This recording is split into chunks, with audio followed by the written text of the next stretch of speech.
I'm going to show you now how to simplify your potato planting. There's no easy way of doing potatoes, but I find this method the easiest. I've got two posts, a rake and a spade in the ground to show the different levels of where I'm at. The far post, the other side of the rake, you will see a straight line, and that's the line of the last row of potatoes. In fact, you can see the potatoes still in the ground that I've planted. The second row, second post, is where I've done two spade depths and thrown the soil back to the end of the rake. And the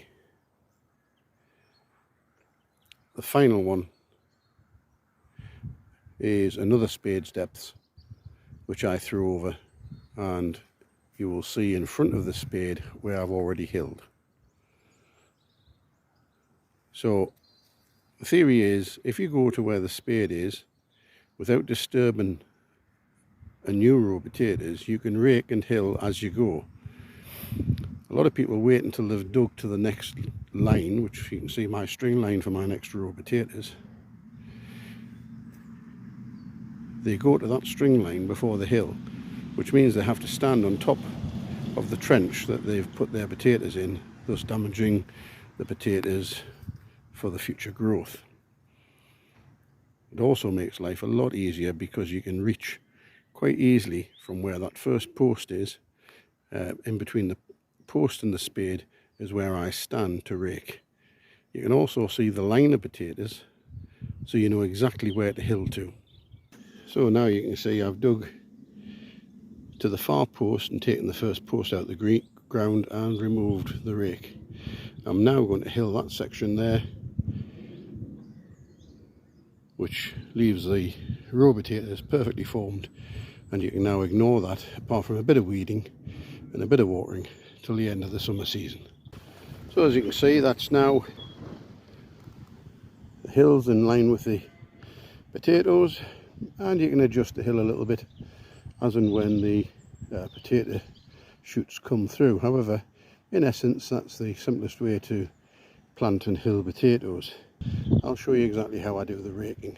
It's fairly straightforward and easy to do. I showed you stills of where everything is. Now I want to show you how to do the raking.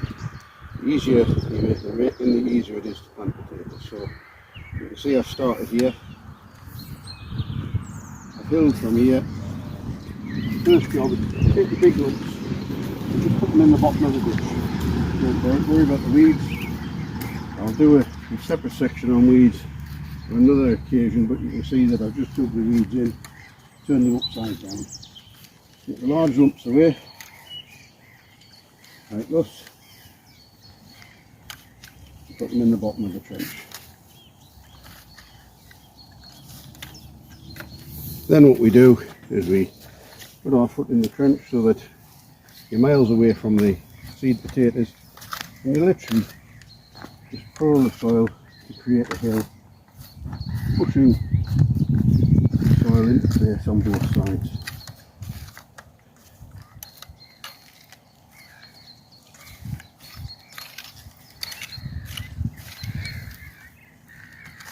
Now, as I said before, the way not to do the whole road, just do a little bit at a time, because you can see along here where the centre of the potatoes are.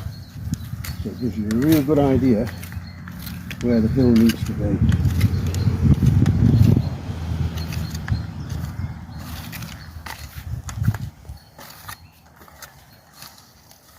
My father would turn in his grave if he saw me doing it like this, but needs must when he got a bad back.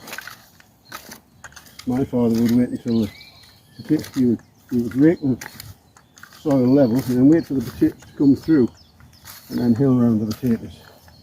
I think it's far easier to do this right at the start, and then you don't have to spend more time later in the season when other things need your attention. So when you got it like that, see how easy that was. It wasn't difficult at all. All you do is you just take off the other side, like that, and then you're ready to dig to the next row of potatoes. And that's it for this particular video on how to plant potatoes when you've got a bad back. See you at the next video.